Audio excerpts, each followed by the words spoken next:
Hello dear students, welcome back to Parivartan learning centre. विद्यार्थी मित्र, आतापर्यंत आपण बरेच बुद्धिमत्तेवरती आपण व्हिडिओ लेक्चर्स बनवलेले आहेत, पण यावेळेस आपला जो हा बुद्धिमत्तेवरचा एकदम युनिक असा टॉपिक आहे ज्याला आपण मराठीमध्ये कालमापन म्हणतो आणि इंग्लिशमध्ये कॅलेंडर. तर कॅलेंडरवरचे कसले सुद्धा प्रश्न येऊ द्या, ते प्रश्न तुम्ही न चुकता अचूकपणे त्याचं उत्तर तुम्हाला येणारच अशा पद्धतीने मी तुम्हाला इथे शिकवणार आहे. विद्यार्थी मित्र, कॅलेंडरवर जे प्रश्न असणार आहेत ते थोडेसे आगळे वेगळ्या पद्धतीचे असतात, त्यामध्ये भरपूर टाइप्स असतात. ते तुम्हाला मी एकदम सोप्या पद्धतीने सांगणार आहे. पण त्यापूर्वी जर चॅनलवर तुम्ही नवीन असाल तर चॅनलला सबस्क्राईब करा आणि हा जो व्हिडिओ लेक्चर तुम्हाला आवडला तर त्या व्हिडिओ लेक्चर्सला तुम्ही लाईक करा आणि तुमच्या मित्रांना पण शेअर करा. चला वेळ न लावता सुरू करूया. या कॅलेंडरवरती बघूया कशा प्रकारचे प्रश्न असतात. तर सगळ्यात अगोदर तर तुम्हाला एक गोष्ट सांगतो मी की यामध्ये तुम्हाला कॅलेंडरवरती जे प्रश्न असणार त्याचे एक बेसिक सांगतो अगोदर. म्हणजे बेसिक म्हणजे काय, सुरू करण्याच्या अगोदर तुम्हाला कळलं तर पाहिजे नेमकं कॅलेंडर म्हणजे काय. तर कॅलेंडर म्हणजे काय तुम्हाला सांगतो. बघा, आता जर आपण वर्षांचा विचार केला तर पूर्ण वर्षामध्ये बघलं तर काही नॉर्मल इयर आणि काही लीप इयर असतात. म्हणजे तर सांगायचं झालं तर बघा, इयर हे दोन प्रकारचे असतात, बरोबर आहे. जे वर्ष जे असतात, इयर म्हणजे काय, वर्ष. याला मराठीमध्ये सुद्धा आपण लिहूया वर्ष. ते दोन प्रकारचे असतात. एक असतात नॉर्मल इयर, त्याला आपण NY असं लिहूया, आणि दुसरे असतात लीप इयर, LY. ठीक आहे. तर साधे वर्ष, नॉर्मल इयर म्हणजे काय, साधे वर्ष, आणि हे जे आहे ते लीप वर्ष. ठीक आहे, लीप वर्ष. आता साधे वर्ष आणि लीप वर्षात नेमका काय फरक असतो, तर साध्या वर्षामध्ये एका वर्षात एकूण दिवस किती असतात, 365 दिवस. किती दिवस आहेत, 365 दिवस. आणि लीप इयर मध्ये एकूण दिवस किती आहेत, 366 दिवस. आणि याच्यातला जो एक दिवसाचा फरक आहे तो कशामुळे असतो, फेब्रुवारी महिन्यातल्या एका एक्स्ट्रा डेज मुळे एक जास्तीचा दिवस असतो. साध्या वर्षामध्ये फेब्रुवारी मध्ये किती दिवस असतात, 28 दिवस. पण लीप वर्षामध्ये फेब्रुवारी मध्ये किती दिवस असतात, 29 दिवस. त्यामुळे तिकडे 366 दिवस असतात. बस एवढं समजलं. आता तुम्हाला यामध्ये एक गोष्ट सांगायची झाली तर तुम्हाला ऑड डेज काय असतात किंवा त्याला आपण एक्स्ट्रा डेज जे म्हणतो कन्सेप्ट, एक तुम्हाला इथं कळली पाहिजे. एक्स्ट्रा डेज कन्सेप्ट, त्याला आपण एक्स्ट्रा डेज कन्सेप्ट काय असते, ठीक आहे, ED असं लिहू आपण त्याला. एक्स्ट्रा डेज कन्सेप्ट काय आहे, तर एक्स्ट्रा डेज म्हणजेच काय, तर उदाहरणार्थ तुम्हाला समजा एखादा अगोदरचा कन्सेप्ट अशी सांगतो की रिमाइंडर काय असतो. उदाहरणार्थ समजा आपण 50ला एखाद्या पाड्याने भाग देऊ, आपण 7ने भाग दिला तर 7 7 49, बरोबर आहे.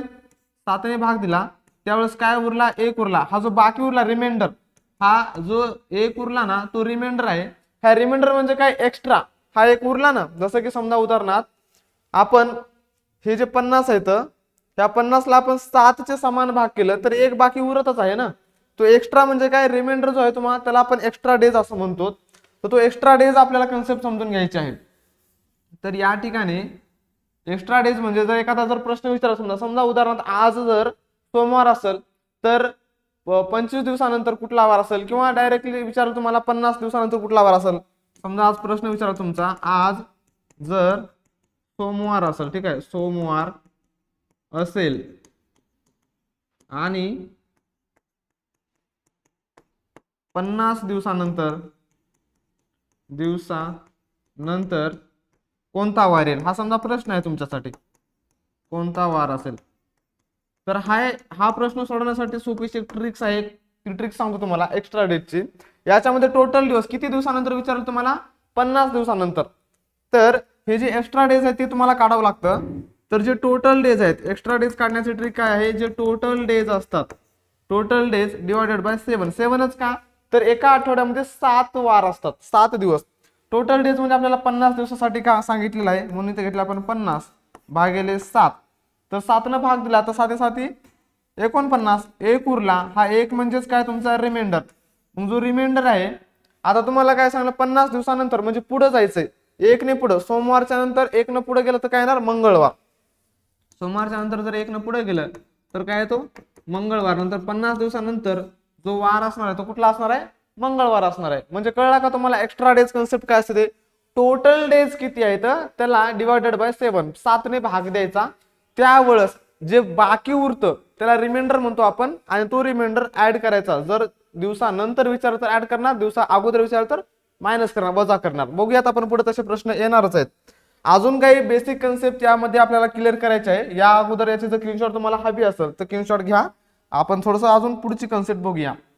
की तुम्हाला काही गोष्टी या चॅप्टरच्या म्हणजे बेसिक माहित पाहिजे, जसं की आपल्याकडे एकूण 12 महिने असतात एका वर्षामध्ये.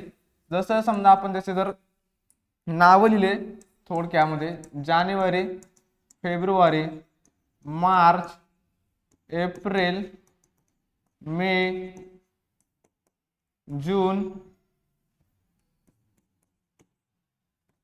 जुलै, ऑगस्ट, सप्टेंबर, ऑक्टोबर, नोव्हेंबर आणि डिसेंबर. ठीक आहे, 12 महिने झालं.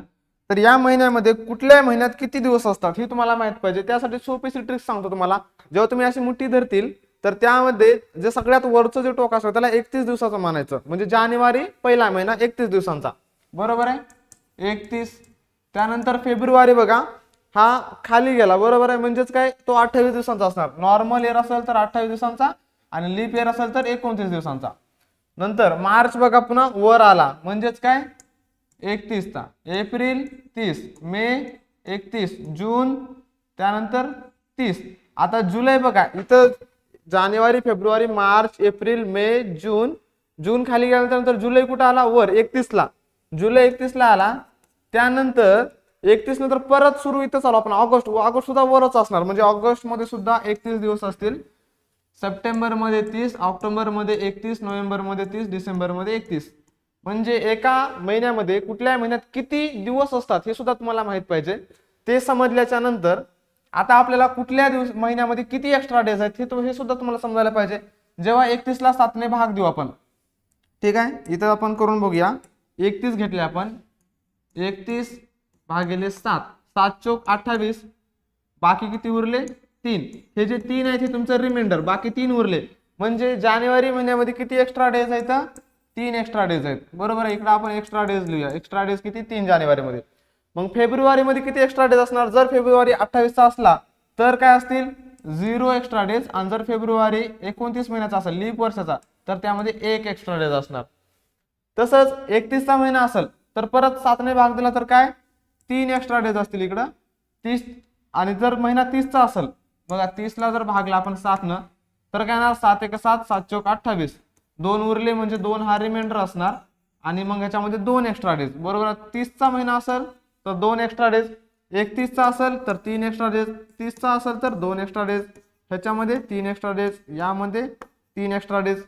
तसंच हा महिना 30 चा म्हणल्यावर याच्यामध्ये 2 एक्स्ट्रा डेज, याच्यामध्ये 3 एक्स्ट्रा डेज, यामध्ये 2, यामध्ये 3. म्हणजे तुम्हाला हे पण समजलं या ठिकाणी की जो आता 7नच का भाग दिलोत माहिती आहे तुम्हाला. आठवड्यामध्ये किती दिवस आहेत आपल्याकडं 7 दिवस आहेत. 7 दिवस असल्यामुळे आपण 7 ने भाग देतो. जो बाकी उरतात रिमाइंडर ते त्याचे एक्स्ट्रा डेज आपण काउंट करणार. आता एक्स्ट्रा डेज कन्सेप्ट खूप इम्पॉर्टंट आहे, क्वेश्चन सॉल्व्ह करताना तुम्हाला ते समजणारच आहे. तर तुम्हाला महिन्यावारीच कळेल, हे काय पाठ करून ठेवायचं नाही, फक्त तुम्हाला हे कन्सेप्ट समजणं गरजेचं आहे. पुढे बघूया, आपल्याकडे प्रश्नाकडे गेल्यानंतर समजेल तुम्हाला. एखादा प्रश्न घेऊ आपण. हा, तुम्हाला माहित पाहिजे काय काय माहित पाहिजे. आता ह्या काय बेसिक कन्सेप्ट आहेत जे तुम्हाला माहित पाहिजे. राष्ट्रीय युवक दिन कधी आहे 12 जानेवारीला. मकर संक्रांत 14 जानेवारीला. हा चार्ट आहे तुमच्या बुक मध्ये सुद्धा दिलेला आहे. 8वे NMS चं बुक जर बघितलं तुम्ही एखाद्या बुद्धिमत्तेच्या टॉपिक मध्ये आहे तरी पण इथं सुद्धा बघू शकता. हवा त्याचा स्क्रीनशॉट पण घेऊ शकता पुन्हा गरज पडेल प्रश्न सोडवताना. त्यानंतर पुन्हा काय सांगले आपल्याकडं 19 फेब्रुवारीला शिवजयंती असते, 28 फेब्रुवारीला राष्ट्रीय विज्ञान दिवस असतो. हे एकदा बघून घ्या तुम्ही. पुढे त्याच्यामध्ये आपल्याला प्रश्न पडेल तेव्हा, गरज पडेल तेव्हा हा चार्ट बघू आपण. नंतर तसं तर हे पाठच पाहिजे तुम्हाला. 1 ऑगस्टला काय आहे हे वगैरे दिलेलं आहे आपल्याकडं. आणि अजून काय गोष्ट बघा, यामध्ये तुम्हाला सांगितले की नेहमीचे वर्ष 365 दिवसाचे असतं. आताच सांगितलं तुम्हाला मी, साधे वर्ष नॉर्मल इयर जे आहे ते 365 असतं आणि लीप वर्ष 366 दिवसाचे असते. आणि त्यामध्ये हे पण सांगलं तुम्हाला मी की 31 दिवसाचे महिने कोणते कोणते आहेत, जानेवारी, मार्च, मे, जुलै, ऑगस्ट, ऑक्टोबर, डिसेंबर हे 31 चे असणार आहेत. आणि 30 दिवसाचे असणारे महिने कुठले आहेत, एप्रिल, जून, सप्टेंबर, नोव्हेंबर. आणि 28 दिवसांचा असणारा जो महिना आहे तो फेब्रुवारी असतो. पण 29 दिवसांचा सुद्धा असणारा एक महिना असतो तो फक्त लीप वर्षामध्ये सांगितले. आणि 28 दिवस हे साधे इतर वर्षांमध्ये. इतर वर्ष म्हणजे काय, जे साधे वर्ष असतात ना, साधे वर्ष नॉर्मल इयर, तर साधे वर्ष हे 28 फेब्रुवारी असतो. फेब्रुवारीमध्ये 28 दिवस. आता लीप वर्ष कसं ओळखायचं, तर लीप वर्ष ओळखण्यासाठी तुम्हाला कन्सेप्ट सांगतो. एखादं कुठलंही समजा एखादं वर्ष घेतलं, समजा आता याच्यातच घेतलं 2012, तर 2012 जर घेतलं तर ह्या 2012ला जर 4 न पूर्ण भाग जात असेल तर ते लीप वर्ष आहे. ठीक आहे, याला भागिले 4 केला आपण, 4 1 4, 4 5 20 आणि 1 4 3 12, पूर्ण भाग गेला 53, म्हणजे हे लीप वर्ष आहे. हे कुठलं वर्ष आहे? लीप इयर आहे.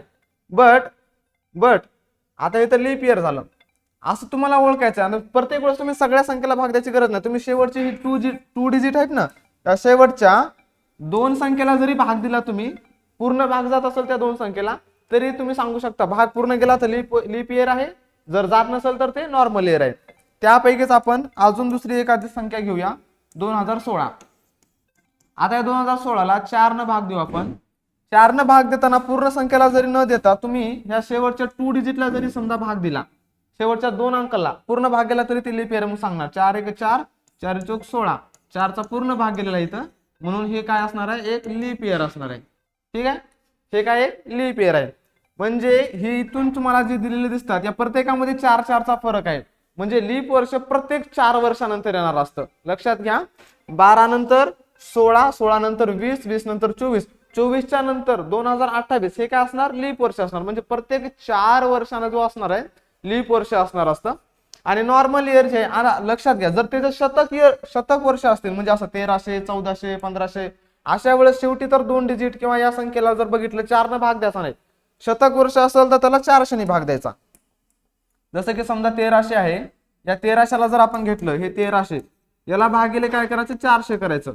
0 0 गेले, 4 1 4, 4 त्रिकम 12, तरी पण 1 उरला, पूर्ण भाग गेला नाही, म्हणून 1300 काय आहे? नॉर्मल इयर आहे. 1400 घ्या, 1500 घ्या, 1600 1700 1800, यातला कुठल्यालाही घेऊन बघा तुम्ही, 400 ने भाग जर पूर्ण गेला तर लीप इयर आहे, जर भाग नाही गेला तर तो नॉर्मल इयर आहे. आता या ठिकाणी समजा 1800 घेऊन बघू आपण. 1800 घेतले, भागिले 400 केलं, 2 2 0 गेले, 2 2 गेले, 4 1 4, 4 4 16, तरी 2 उरले तिथं, म्हणून हे सुद्धा काय 1800 सुद्धा नॉर्मल इयर आहे. समजलं? क्लिअर. चला, लीप इयर आणि नॉर्मल इयर कळलं तुम्हाला.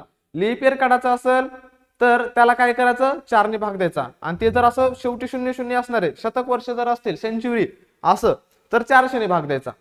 आणि त्याला भाग पूर्ण गेला तर लीप इयर. कन्सेप्ट क्लिअर आहे? चला पुढे जाऊया. काही जर तुम्हाला कन्फ्युजन वाटलं तर क्वेश्चन विचारा, कमेंट्स मध्ये आन्सर मिळून जाईल तुम्हाला. आता टाइप 1 चे क्वेश्चन बघू आपण, जे सोपे असणार आहेत. आता हे तुम्हाला आता शिकवलं मी. टाइप 1 चे क्वेश्चन की खालीलपैकी कोणत्या वर्षातल्या फेब्रुवारी महिन्यात 29 दिवस नसतील. तुम्हाला या 4 वर्षापैकी असं एक वर्ष सांगायचंय ज्यामध्ये फेब्रुवारीतल्या महिन्यात 29 वर्ष नसतील. म्हणजे तुम्हाला नॉर्मल इयर सांगायचंय. ठीक आहे, लीप इयर सांगायचं नाही. आता हे जर बघितलं 2000 आहे, म्हणजे 2000ला काय करणार आपण? 400 ने भाग देणार. 0 0 कटले, 4 राहिले, 4 1 4, 4 5 20, 5 न पूर्ण भाग गेला, म्हणजे हे एक लीप इयर आहे. ठीक आहे. आता 2004चा विचार केला तर शेवटच्या 2 डिजिटला आपण भाग देणार, 4 1 4, हे सुद्धा लीप इयर आहे. लीप इयर म्हणजे काय? याच्या फेब्रुवारीच्या महिन्यात 29 दिवस असतील, पण आपल्याला नसतील ते विचारले, हा म्हणजे नॉर्मल इयर विचारले. आता 1996चा विचार केला तर शेवटच्या ह्या 2 डिजिटला जर 4 ने भाग दिला, ठीक आहे, 96 भागिले 4, 4 1 4, 4 2 8, इथं 8 येतो. ठीक आहे, 4 2 8, 9 मधून 8 गेला, 1 राहिला, हे 6 खाली आले, 4 4 16, ह्याला सुद्धा पूर्ण भाग गेला, म्हणजे हे सुद्धा काय आहे? एक लीप इयर आहे. आता हे जे शेवटचे 2 डिजिट आहेत 66, याला भाग देऊन बघू आपण. 66 भागिले 4, 4 1 4, 2 उरले, 6 झाले, 4 संग 24, तर इथं रिमाइंडर 2. ठीक आहे, बाकी 2 उरायला तर पूर्ण भाग जात नाहीये, म्हणून 1966 ह्याचा आन्सर असणार आहे option number D. 1966 option number D या प्रश्नाचं उत्तर असणार आहे. म्हणजे याच्या महिन्यातल्या फेब्रुवारीमध्ये 29 दिवस नसतील. ठीक आहे, हे काय आहे मग? नॉर्मल इयर आहे. कन्सेप्ट क्लिअर आहे? ओके, कमेंट बॉक्स मध्ये टाका समजले. ओके, पुढचा प्रश्न बघूया. अशाच प्रकारचे प्रश्न तुम्हाला इथं बघायचे आहेत. हे टाइप 1 झाला. ठीक आहे, ओके. चला आता पुढचा प्रश्न बघूया. अशाच प्रकारचे अजून बरेच प्रश्न तुम्हाला सोडवायचे. आता बघा, हा प्रश्न काय सांगतो तुम्हाला, आज जर मंगळवार असेल तर 48 दिवसानंतर कोणता वार येईल? बरोबर आहे. आज जर मंगळवार असेल तर 48 दिवसानंतर कुठला वार येईल, असा प्रश्न विचारलाय तुम्हाला. त्यावेळेस काय करायचं? आपल्याकडे टोटल दिवस किती आहेत, म्हणजे आपल्याला इथं काय अगोदर तर एक्स्ट्रा डेज काढावं लागतील. बरोबर आहे. मग एक्स्ट्रा डेज काढण्यासाठी जे टोटल दिवस दिलेत, किती? 48 दिवसानंतर. आपला फॉर्म्युला काय आहे? जे टोटल डेज आहेत त्याला डिवायडेड बाय 7 करतो आपण. प्रत्येक वेळेस फॉर्म्युला नाही लिहिणार मी, 1-2 वेळेस समजतेपर्यंत लिहिल. टोटल डेज किती आहेत 48 भागिले 7. तर इथं काय करणार 7 1 7 7 सक 42. ठीक आहे. तर रिमाइंडर बाकी किती राहतील 6चा भाग गेला 43 44 45 46 47 7 सक 42 7 7 49 चा भाग जाणार नाही तर 6 राहतील. ठीक आहे. रिमाइंडर बाकी किती राहिले 6. तर हे जे 6 बाकी राहिलेले आहेत 6 हे 6 ना आता आपल्याला काय करायचं पुढे जायचंय मंगळवारपासून. मंगळवार नंतर बुधवार गुरुवार शुक्रवार शनिवार रविवार सोमवार काय येणार सोमवार आहे का इथं सोमवार. सोमवार ऑप्शन नंबर 1. कळलं का कसं केलं तर जे मंगळवार आहे मंगळवार या मंगळवार पासून पुढे 6 न जायचंय म्हणजे जे 48 दिवसानंतर विचारलं म्हणून 48 घेतले त्याला भागिले 7 कारण 8 दिवस 7 असतात भागेला 7 सक 42 7 7 49 पुढे चाललाय पुढे जायचं नाही त्याच्या मागचा भाग दिला 7 सक 42 म्हणजे असं केलं आपण 48 ला जेव्हा 7 न भाग दिला 7 सके 42 बाकी खाली किती उरतात 8 2 गेले 6 हे जे 6 उरलेत हे जे रिमाइंडर आहे हे जे रिमाइंडर आहेत हे 6 न काय करायचं आपल्याला पुढे जायचं पुढेच का जायचंय तर दिवसानंतर किती दिवसानंतर विचारले म्हणून आपल्याला पुढे जायचंय. तर दिवसा अगोदर विचारलं असतं तर मागे गेला असता आपण मायनस केला असतं. तर मंगळवार नंतर 6 दिवसांना कुठला वार येतो बघा मंगळवार नंतर बुधवार गुरुवार शुक्रवार शनिवार रविवार रविवार येले का रे वन्स मोर एकदा मंगळवार नंतर बुधवार गुरुवार शुक्रवार शनिवार 1 2 3 4 शनिवार नंतर रविवार आणि नंतर सोमवार. ठीक आहे सोमवार यायला 1 2 3 4 5 6 6वा सोमवार आहे. आन्सर करेक्ट आहे आपलं.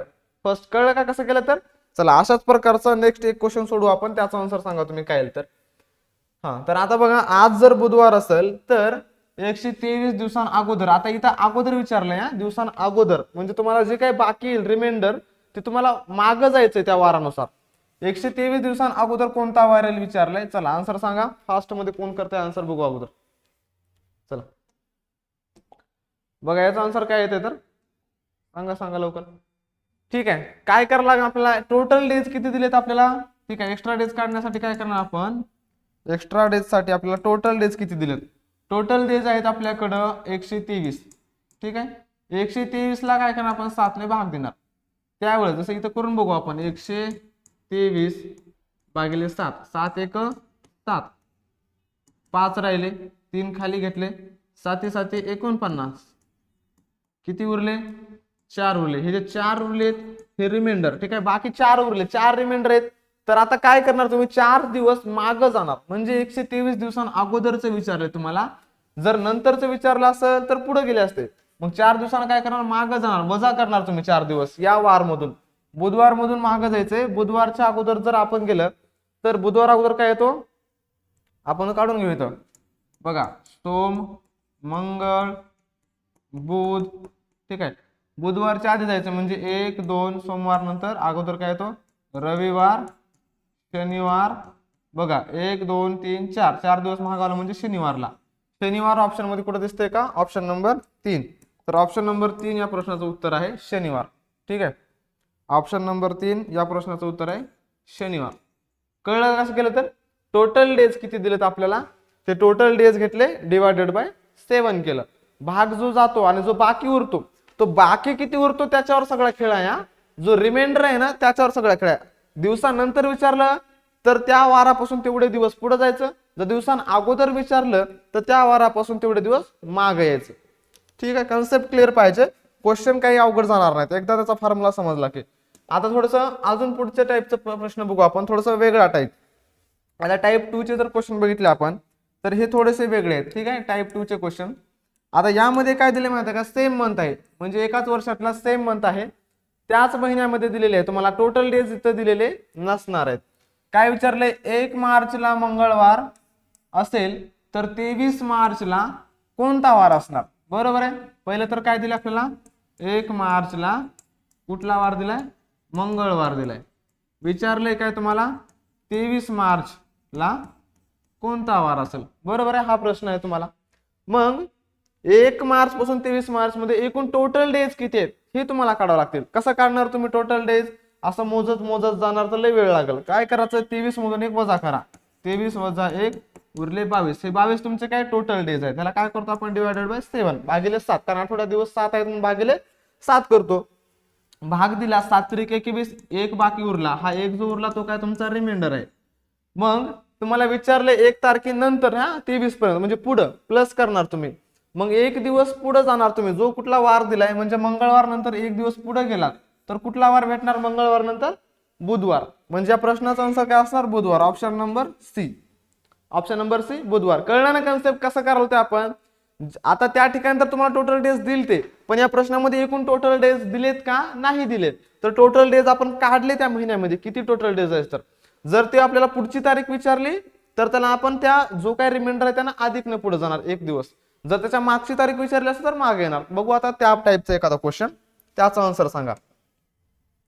चला, आणि याचं बेसिक घेत आहे मी. अजून तुम्हाला याच्यावरती भरपूर असे प्रश्न आहेत जे फारच किचकट असणार, ते सुद्धा मी घेणार आहे. नेक्स्ट व्हिडिओ लेक्चर मध्ये होतील ते पण कव्हर.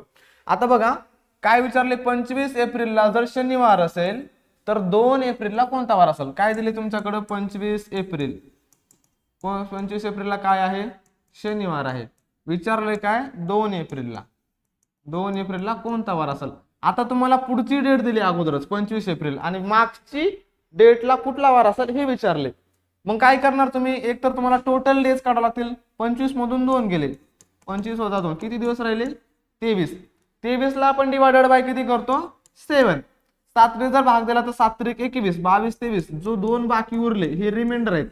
आता हे जे 2 रिमाइंडर उरले तर 2 बाकी उरले तर ते तुम्हाला मागची डेट विचारल्यामुळे मागं जाणार. जो काय वार दिलाय ना तुम्हाला, हा जो शनिवार दिलाय, शनिवार पासून 2 दिवस मागं जाणार, तुम्ही वजा करायचे हे 2. बरोबर आहे.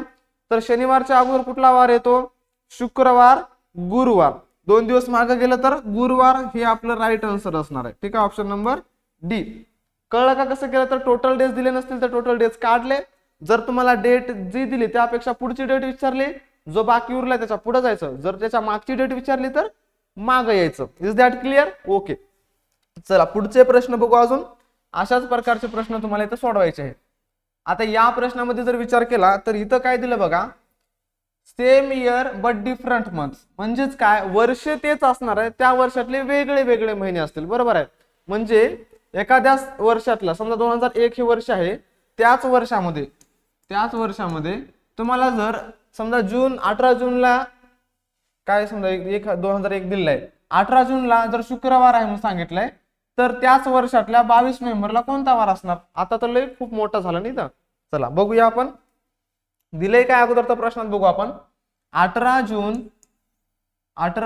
2001 ला, 18 जून 2001 ला कुठला वार दिलेला आहे आपल्याकडं, शुक्रवार दिलेला आहे. शुक्रवार दिलेला आहे. विचारलंय काय तुम्हाला, 22 नोव्हेंबरला कोणता वार असेल. आता लक्षात घ्या, जूनच आहे का जानेवारी, जून आहे. जून महिना किती दिवसांचा असतो, 30 चा. बरोबर आहे. मग 30 मधून 18 वजा करा, महिना 30 चा आहे. ठीक आहे, जून महिना 30 चा, त्यातून वजा 18 करा, राहिले किती दिवस ते बघा.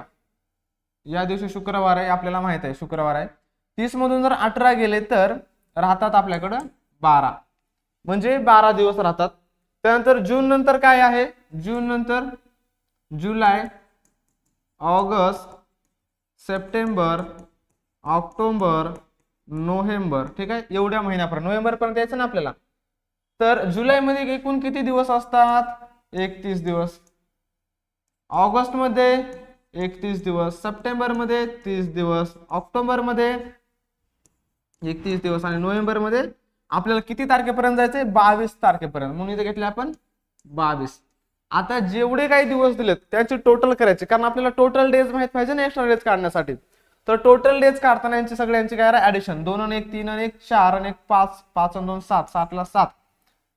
त्यानंतर 1 आणि 3 4, 4 आणि 3 7 आणि 3 10 आणि 3 13 14 15, 157. टोटल डेज आपल्याकडे मिळाले 157. आता 157 जी मिळालेलं आहे आपल्याला, 157 ला आपण कितीने भाग देणार, 7 ने भाग देणार. ठीक आहे, भाग दिला आपण 7 ने. म्हणजे इकडे करून बघू आपण, 157 भागिले 7. 7 1 7, 7 2 14, 1 उरला, 7 खाली घेतले, परत 7 2 14, बाकी किती उरतात, 3 उरले रिमाइंडर. आता हे जे 3 उरले ते काय रिमाइंडर आहेत. पण महिना बघा तुम्हाला कुठला विचारला, जूनच्या नंतर पुढचे महिने विचारले, जुलै ऑगस्ट सप्टेंबर नोव्हेंबर, म्हणजे पुढचा महिना विचारलाय. म्हणजे जो काय वार दिलाय शुक्रवार, शुक्रवार नंतर किती दिवसांना पुढे जाणार तुम्ही, 3 दिवसांना पुढे जाणार. शुक्रवार नंतर शनिवार, रविवार, सोमवार. सोमवार आपला आन्सर असणार आहे. सोमवार म्हणजे पर्याय क्रमांक 1. ओके. टोटल डेज दिले नव्हते, ते टोटल डेज काढले, टोटल डेज निघाले की त्याला भागिले 7 केला आपण. मग आपल्याला एक्स्ट्रा डेज मिळाले 3. एक्स्ट्रा डेज 3 जे मिळाले, रिमाइंडर जो 3 मिळाला तो आपले एक्स्ट्रा डेज आहेत. एक्स्ट्रा डेज 3 मिळाले म्हणून आपण शुक्रवार नंतर 3 न पुढे गेलो. आता बघा एक्स्ट्रा डेज काढण्याची अजून एक तुम्हाला छोटीशी ट्रिक सांगतो. प्रत्येक वेळेस हे कसं मोठ्या वाटल्यानंतर मला जास्त दिवस वाले, तर याला तुम्ही एका ट्रिकचा सुद्धा काढू शकता. ते म्हणजे कसं, त्याला डायरेक्ट इथंच भागिले 7 करू शकता तुम्ही. भागिले 7 केलं, 7 1 7, तर एक्स्ट्रा डेज किती उरले? 5. आता तुम्हाला माहित आहे याला जर भागिले 7 केलं त्याच्यात एक्स्ट्रा डेज किती उरतात? 3. म्हणजे 31च्या महिन्यामध्ये एक्स्ट्रा डेज 3 असतात, हे आधी तुम्ही बघितलं होतं. त्यानंतर इथं पण 31चा दिवस भागिले 7 म्हणजे 3 एक्स्ट्रा डेज. इथं किती आहेत? 2 एक्स्ट्रा डेज. इथं किती आहेत? 3 एक्स्ट्रा डेज. इथं किती आहेत? त्याला भाग दिला 7 नंतर 7 3 21, 1 एक्स्ट्रा डेज. आता पूर्ण एक्स्ट्रा डेजचं काय करा? ऍडिशन करा. 5 आणि 3 8, 8 आणि 3 11 आणि 2 12 13, 13 आणि 3 14 15 16 17. बघा एकदा परत. 3 1 3 3 2 7 3 3 9, 9 1 10, 10 आणि 2 12, 12 आणि 17. ठीक आहे, 17 मिळालं. 17ला भागिले 7 केलं आपण तर 7 1 7, 7 2 14. आणि जे बाकी किती उरतात? 15 16 17, म्हणजे 3 उरले. इथे किती उरले? 3 उरले. 3 रिमाइंडर 3 आला. मग 3 आला तर शुक्रवार नंतर 3 न गेलं. शुक्रवार नंतर शनिवार, रविवार, सोमवार, उत्तर तेच मिळाले. इथे कसं पूर्ण टोटल दिवसांचं आपण काय केलं? ऍडिशन केलं, त्याला भागिले 7 केलं. त्यानंतर रिमाइंडर जो उरलं तिथून पुढे गेलो आपण. पण तिथं डायरेक्ट अगोदरच आपण एका दिवसानंतर काढलं तर ते उलट सोपं जाते, म्हणजे थोडंसं छोटे अंक येतात. म्हणजे इथं काय माहित आहे का? एकच वर्ष फक्त महिना चेंज व्हायलाय. आता ह्या टाईपवरचे क्वेश्चन बघलाय. आता पुढचा एक प्रश्न देतो, तो तुम्ही सॉल्व्ह करा आणि नंतरचे काय बाकी टाइप्स असेल ते पुढच्या व्हिडिओ लेक्चर्स मध्ये आपण बघूयात. चला, हा प्रश्न बघा. हा प्रश्नामध्ये काय दिले आपल्याला? जर 13 एप्रिलला बुधवार असेल तर 10 ऑगस्टला कोणता वार असणार? बरोबर आहे. म्हणजे वर्ष तेच असणार, सेम वर्ष असणार आहे. फक्त प्रश्न असा आहे की 13 एप्रिलला, ठीक आहे, एप्रिल मध्ये किती दिवस असतात? 30 असतात. म्हणजे 30 मधून 13 वजा करून टाका. एप्रिल मध्ये आपल्याला टोटल डेज किती भेटणार आहेत? 10 तून 3 गेले 7 राहिले, 2 गुणे गेले 17 दिवस राहिले. बाकी कलर चेंज करू आपण. त्यानंतर आपल्याला विचारले 10 ऑगस्ट पर्यंत. एप्रिल नंतर मे, जून, जुलै, ऑगस्ट. मे, जून, जुलै, ऑगस्ट. ऑगस्टच्या पण 15 तारखेपर्यंत. आता मे महिन्यामध्ये किती दिवस आहेत? 31 दिवस. जूनच्या 30, जुलैच्या 31, ऑगस्टच्या पण ऑगस्टच्या 15 पर्यंत जायचं ना आपल्याला. याची टोटल करू शकता तुम्ही, किंवा डायरेक्ट एका एका महिन्यातले एक्स्ट्रा डेज काढू शकता. जर 17ला भागिले 7 केलं तर एक्स्ट्रा डेज किती भेटणार आहेत? 7 2 14, 15 16 17, 3 एक्स्ट्रा डेज. यामध्ये किती एक्स्ट्रा डेज असतात? 3 एक्स्ट्रा डेज. 30च्या महिन्यामध्ये 2 एक्स्ट्रा डेज, याच्यामध्ये 3 एक्स्ट्रा डेज, याच्यामध्ये 7 2 14, 1 एक्स्ट्रा डेज. रिमाइंडर 1 उरला. सगळ्यांची करा ऍडिशन. 3 1 3 3 2 6 3 3 9 1 10 2 12, 12 आहे. आता जे आपल्याला टोटल 12 मिळाले डेज त्याला भागिले 7 केलं तर काय भेटणार? 7 1 7, 7 2 14 जाणार, 7 1 7, म्हणजे 5 उरणार. हे जे 5 उरलेत, 5 हे काय तुमचं रिमाइंडर. रिमाइंडर आहे तर किती? 5. मग 5 न पुढे जाणार तुम्ही वार काढण्यासाठी. बुधवार नंतर 5 न पुढे जा. बुधवार नंतर गुरुवार, शुक्रवार, शनिवार, रविवार, सोमवार. सोमवार कुठे बघा इथं? सोमवार तर कुठेच नाही. ठीक आहे, 5 न पुढे जायचं बुधवार नंतर. परत बघा लागत. अरे अरे अरे सॉरी, 10 ऑगस्ट विचारलं ना, सॉरी आपल्याला 10 ऑगस्ट. आपण 15 ऑगस्ट पर्यंत गेलो, म्हणजे इथं 10 असणार, 10 ऑगस्ट पर्यंत. आणि याला 7 न भाग दिला तर इथं 3 येतील. सगळ्यांची जर ऍडिशन केली 3 1 3 3 2 7 3 3 9 3 4 12, 12 आणि 2 14. इथं जर घेतले आपण 14, 14ला भाग दिला 7 न तर पूर्ण भाग जातो, शून्य रिमाइंडर उरणार. ठीक आहे, शून्य म्हणजे तोच वार येणार आहे त्याच तारखेला. म्हणजे शून्य म्हणजे काय? बुधवार असणार त्याच तारखेला. म्हणजे 10 ऑगस्टला सुद्धा कुठं असणार? बुधवार असणार. ऑप्शन मध्ये बुधवार कुठं दिलेलं नाहीये, बट असोल आपल्या ऑप्शन मध्ये चुकलं असेल तर इथं काय ना, समजा एक एक्स्ट्रा ऑप्शन जर घेतलं बुधवार तर याला काय असणार आहे? बुधवार आन्सर याचं करेक्ट असणार आहे. आता याच टाईपवरचे अजून बरेच प्रश्न आहेत, ते आपण पुढच्या व्हिडिओ लेक्चर्स मध्ये आपण सोडवून घेण्याचा प्रयत्न करूया. व्हिडिओ लेक्चर थोडंसं मोठं होईल, भरपूर प्रश्न आहेत, अजून सोडून घेणारच आहोत आपण. तोपर्यंत आपण थांबूया. धन्यवाद.